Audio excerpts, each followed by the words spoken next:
Hey everybody, KC here. So today we have a conversation with Huang, who is the founder and CEO of Boxed. They've been in business for about a decade. When they started, pretty much everybody said, oh, they're just an online version of Costco. But they've had an interesting evolution as a company. They're not just a retailer, they're also a technology provider to various retailers. And, they, like everybody else, they saw tremendous tailwinds during the pandemic. Like everybody else, they're dealing with the headwinds that inflation and a recessionary mindset around the country is creating among so many people.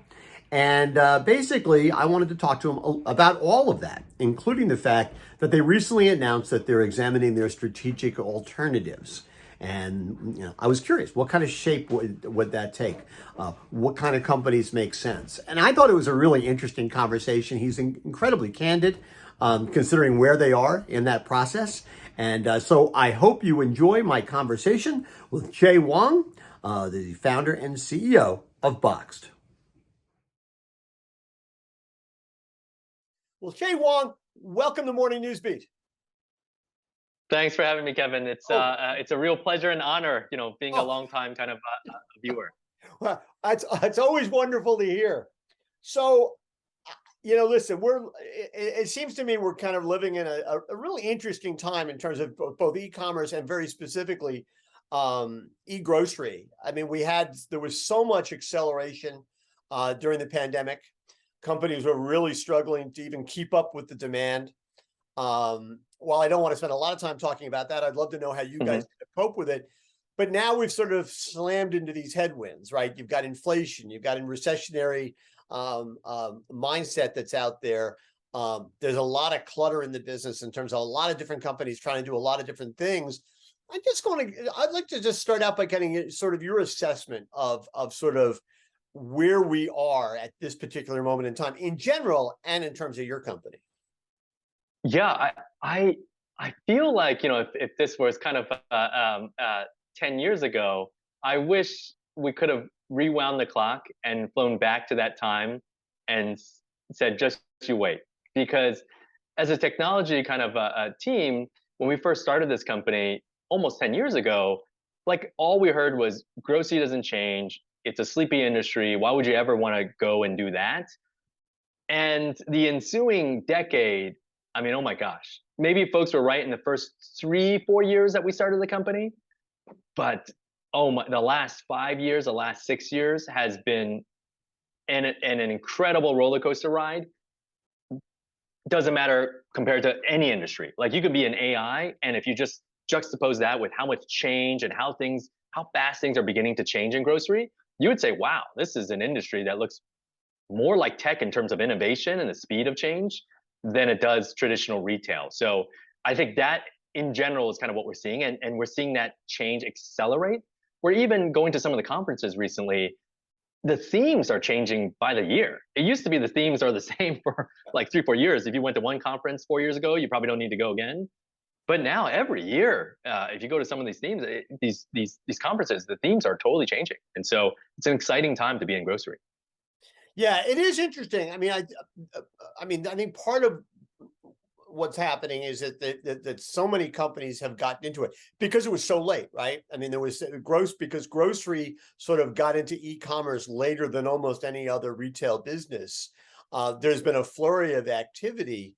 But even, I mean, you guys sitting there having launched in 2014, right? That's right. Yeah. Right about then. So our first test order was late 13, but our first full year was 14. Right. And so, but now you've got so many companies out there that are saying, oh, we can do 15-minute delivery. And as soon as somebody says that, somebody else is going to say 10-minute delivery. And it's like 5-minute delivery. And I'm convinced that when I read these promises, two things occur to me. One is that these folks have no idea what's entailed in terms of fulfillment. And they also have never, for some reason, never run into traffic. Right? Yeah. They're making promises that can't be, that simply they're setting themselves up to disappoint consumers. So having done this for almost a decade, you've got to be sitting there at some level thinking to yourself, so many of these companies have no idea what they're getting into.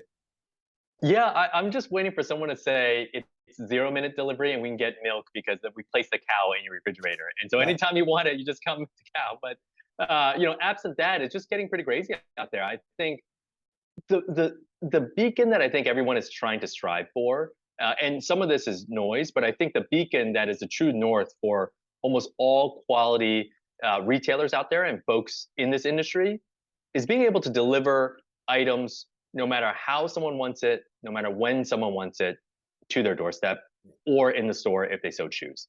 That sounds like a really easy thing to accomplish, but actually logistically, technology wise, it's really difficult to, because at the end of the day, there may be some times where you need something in 15 minutes. I still think that 15-minute delivery is probably a little very sparse in terms of when you actually need something in 15 minutes. But there might be sometimes during the year that you want to shop that way, or within an hour, or within 2 hours. Right. Other times you've got Sunday, you want to go in the store, you want to see what's new, you want to see the end caps, and you want to talk to the butcher. So those are also kind of normal tendencies for an average shopper. And so being able to service that shopper seamlessly in all those different formats, I really think is a true north. And a lot of the kind of crazy things that we hear about here and there are a little bit of noise. So let's kind of go back up a little bit in terms of Boxed. Talk to me a little bit about how you experienced the pandemic in terms of growth, and sort of where you are now. We all know that you have said you're looking at strategic alternatives. I don't know how much you can say about that or not, but talk about a little bit about the last 3 years and where you find yourself today. Yeah, on the strategic alternatives front, you're exactly right. So, it's no secret that it's been a challenging environment for technology companies and e-commerce companies here in, well, last year in 2022, the exact year that we made our public debut, basically. And so, out of those 10 years that we've been operating, it's unfortunate that we picked that. It's probably the worst year for e-commerce and technology to go public. But, it was a decision I don't think we regret, because we've learned so much. We're able to get so much more brand awareness. So, And who knows, 2023 might have been a worse choice. that's totally fair. I think 2023 might not even have been a choice. Right. I think it's been mostly closed to kind of new debuts. With that said, though, we we do fundamentally believe that our strategy is a good one. When you look at the KPIs of the company, our average revenue per user, how fast the B2B business is growing, how much we've grown gross margin, all those things are trending in the right direction, but our stock price absolutely does not reflect that. So strategic alternatives, I think for us, we can be a much more profitable company in a much faster manner, partnering with someone with those benefits of scale. And at the same time, we think our technology goes toe to toe against anyone in building that seamless experience. And so we do have something to bring to the table. So it's the reason why we're reviewing all options and having discussions with different folks out there. To your point, can I stop you there sure, for a yeah. second? And again, I know there's stuff I want to ask the question, even if you can't answer it, which is, so I would imagine that you could be talking to technology companies, you could be talking to private equity, venture capital, and you could be talking to other retailers. I'm curious if partnering, if you're going to partner, merge, be acquired by whatever, however it gets structured, does one of those seem like it's more attractive? Like, would it be in the sense of partnering with a retailer? Would that be more attractive because there's a sort of a built-in customer base, right? There's a built-in infrastructure that you can glom onto, as opposed to, say, a venture capital private equity play, which would be more about money and giving up a piece, your piece of the company or whatever. Does one seem more attractive to you than the other? I think they both have their benefits, and the benefits are exactly as you outlined. So, I think private equity, venture capital, they are not shy about investing into a business and investing into growth via capital injection. But at the same time, I do feel like retailers and retailers of scale can do the same thing without a lot of capex or without a lot of capital injection, because to your point, they already have that built-in customer base.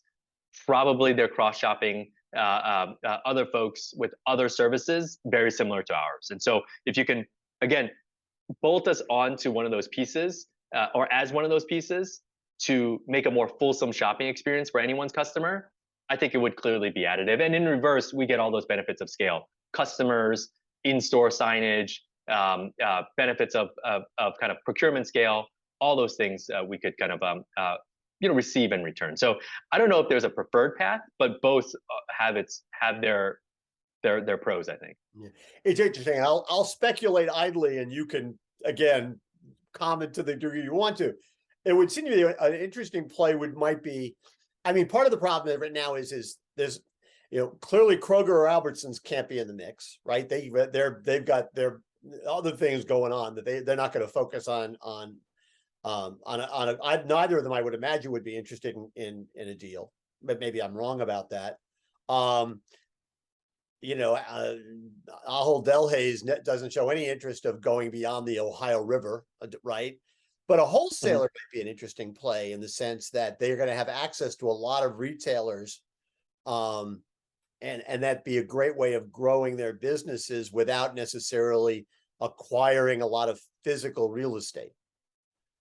Yeah, I think that is one of the benefits of e-commerce is you can, whether internationally or even domestically, you can be everywhere all at once. And so you're not physically constrained by your footprint. If you are regional, suddenly folks who move out of your region who still have brand affinity towards the brand you've built don't have to leave your shopping base now because you're able to shop anywhere via e-commerce. And again, I think it goes back to that seamless moment of like, maybe some folks just want it delivered across the country, friends, family. Sometimes they want to go in the store. Sometimes they want it delivered to their house in an hour or less. It's one of the pieces oftentimes missing in the puzzle of retailers. And one last question, probably I may come up with another one, but just to pump you just a little bit more, is there any without getting too specific, is there any reason that one of the existing physical wholesale membership clubs, Costco, Sam's, and I'm actually thinking BJ's, might be an interesting partner because they've got a physical representation of what you're doing online, and it gives them a chance to kind of to bust out their e-commerce capabilities. Perhaps Sam's wouldn't count, I guess, but to bust out their e-commerce capabilities to maybe to a degree they're not doing it already. Would they be possible partners, I guess is what I'm saying. Yeah, I think certainly it would be an interesting, potential partnership there, given kind of the proximity of what we do, in the customer's mind with what they do. And it's probably no secret that procurement-wise, there'd probably be a ton of synergies as well. We do now have gotten into fresh and frozen foods, and so I know they offer that, but traditional grocery and pure play grocery offers that for us as well. So I think it's the reason why we didn't want to announce something so specific, is because just like this awesome conversation we're having, there's a plethora of potential partners and a plethora of flavors that we can kind of pursue. And that's exactly what we and the board are going through right now at this moment. And I lied. I do have one more question. Well, we even refer to the fact that 23 is a tough environment economically. Is it a tougher? Is it probably a tougher deal to make now because money's tighter than it would have been a year ago, 2 years ago, or 3 years ago? Is it just because of the environment? Is money much tighter? Is it harder to make a deal now than it would have been at a previous time? I think to that point, I think there's a bit of push and pull as well. So meaning that, it's no secret, debt is more expensive. Capital markets are just not as free flowing as they were even 12 months ago. With that said, I think what balances it out is that when you look at our market cap and you look at our stock price, it's a fraction of what it was even this time 12 months ago. And so does that fully balance it out? Does it make it even more attractive now? I think rational minds could differ on that. But in my opinion, given the valuation of where we're sitting now and considering kind of our future and kind of overall what we've accomplished, I actually think it's probably a more attractive environment now than it was about 12 months ago. So you're a deal now. You're maybe that you wouldn't have been a couple of years ago. You're a bargain. Yeah, to a certain extent. I hate to put it that bluntly, but that's what you're saying, basically. A high quality High quality discounted bargain. deal. I think yeah, I think you're right. I fundamentally believe that we're undervalued at the moment, and I think that's a part about going public is that you have to ride it up, you have to ride it down, and so right now I just think we're undervalued, and so it does make for a potentially attractive kind of deal for potential partners out there. All right, I you let's know go back. Let's go back to the other thing because ultimately I'm much more interested in sort of the operation, right, and how it works. So again, let's go back to the whole things were growing during the pandemic, right? What kind of talk to me a little bit more about the growth that you saw during the pandemic and sort of shifts that you've seen B2B, B2C, I think back to B2B now because things again, the workplace is changing. Yeah, that is a wonderful question, and it's something that we've had kind of a really good eye on because, as you mentioned, previous to COVID, 25% of our business was B2B. Right. As COVID started, as folks went into lockdown, you can imagine it was a huge tailwind for our B2C business. But our B2B business, which right now is 10% better margin than our B2C business, these folks spend 3x more per basket almost. That business largely went away during those COVID years. And so there was some extreme headwinds there. And so what we've had to do is really say, okay, during that time, our B2B business is really challenged. What are the things that we can do to plug that gap and that are exciting for the future of the company? And that was actually getting into software enablement and e-commerce enablement. So, being able to license our software and license our technology and know-how to folks all around the world. Now, as the world is coming back, it's also no secret that e-commerce comps are beginning to normalize. It's still growing, and I still think we're bigger than we were then in 2019 with regards to overall e-commerce penetration.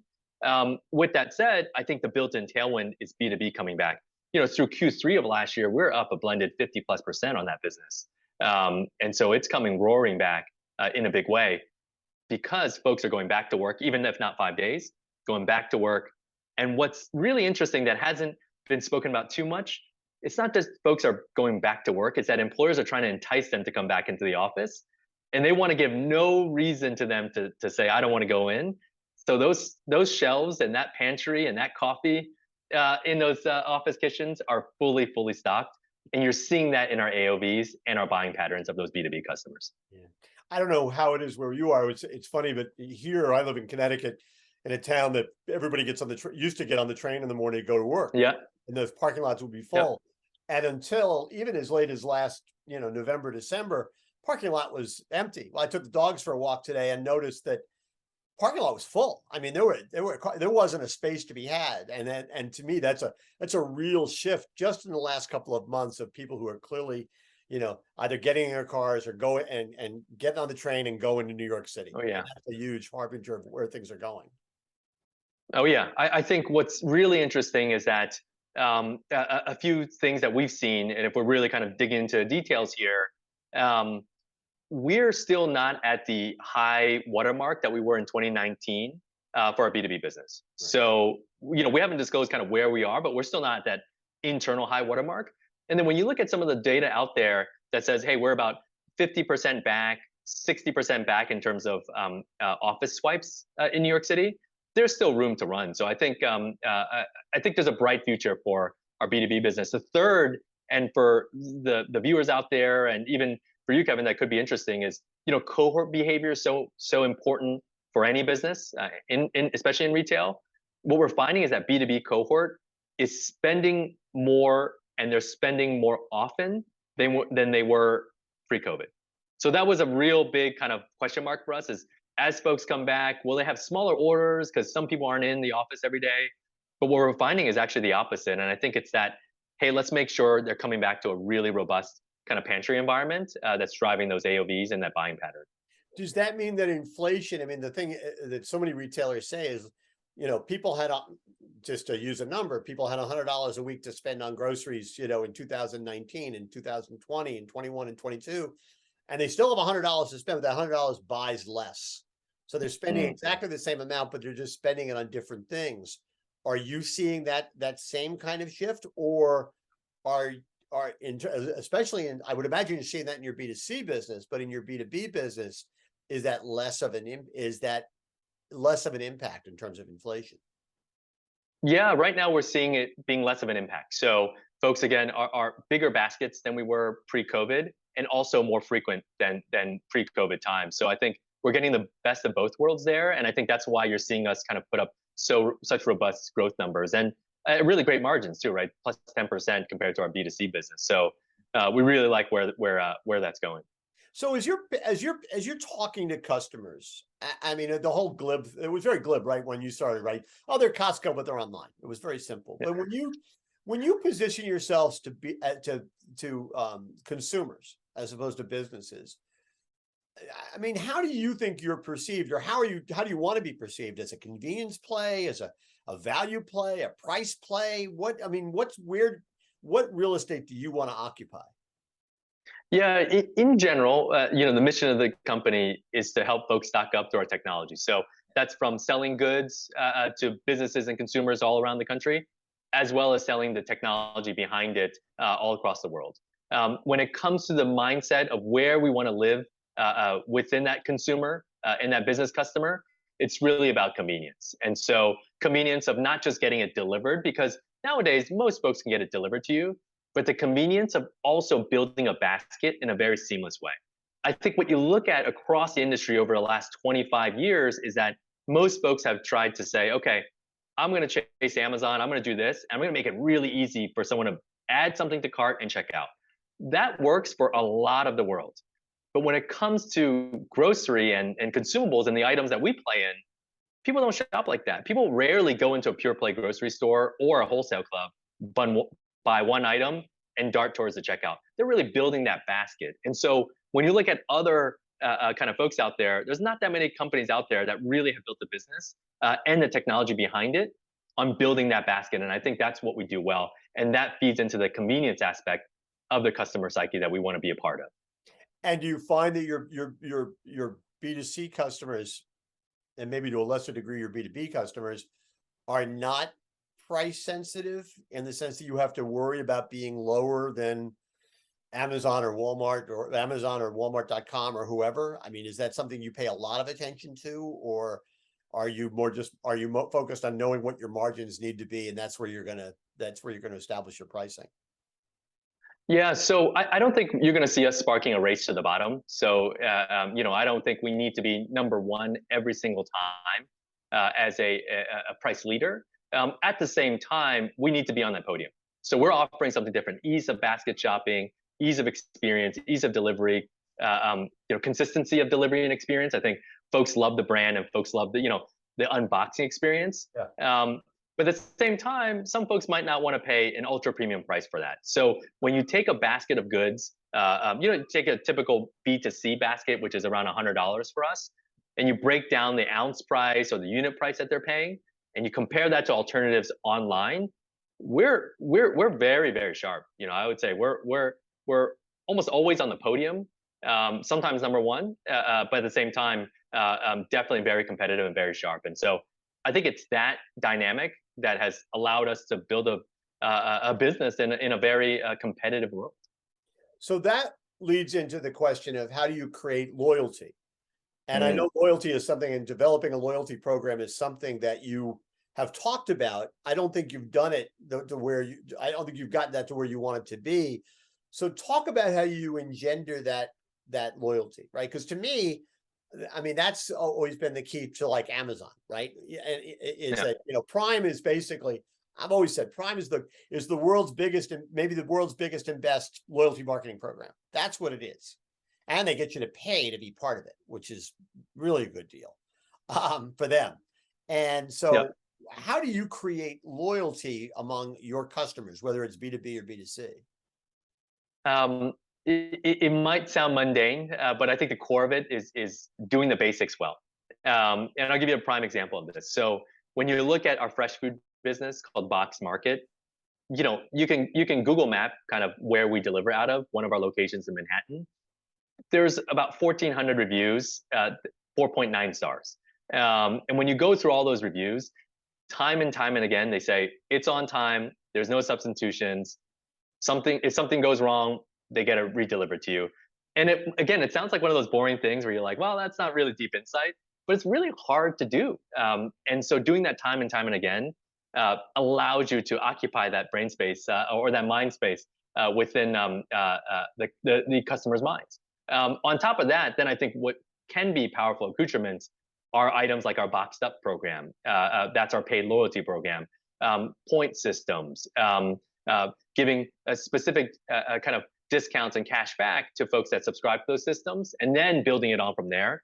But I think if you have a very poor kind of basic experience, there's no amount of kind of accoutrements or loyalty programs to really make up for that. So I think that's secondary compared to just doing the basics really well. Totally agree. So, but talk a little bit about those loyalty programs a little bit for people who don't know exactly what you're doing there. Yeah, so for about $50 a year, you are become a Boxed Up member, and so you get free delivery on just all deliveries, 2% cash back, as well as sponsored discounts on items that we're already running a sale on. So you'll get an even better price. And so for at $9.99 for an item, if we're on a discount on that item, you might see it $8.99. Boxed Up members get an even deeper price discount. And so it's quite easy actually to make your money back for those loyal customers that choose to be a part of that program. So here's the thing. When we were having our conversation, I really wasn't watching the clock, and it went longer than I actually intended. I really appreciate the fact that he was willing to spend that much time with me. And I actually really like the idea that on Morning Newsbeat, we don't necessarily break everything up into little bite-sized pieces and little sound bites. I like the idea we have long, extended conversations in which people are willing to talk about their businesses, and you can hopefully get a sense of who they are. But because this one ran so long, I decided what I'm going to do is I'm going to break it up into two pieces. So come back tomorrow for part 2 of my conversation with Huang.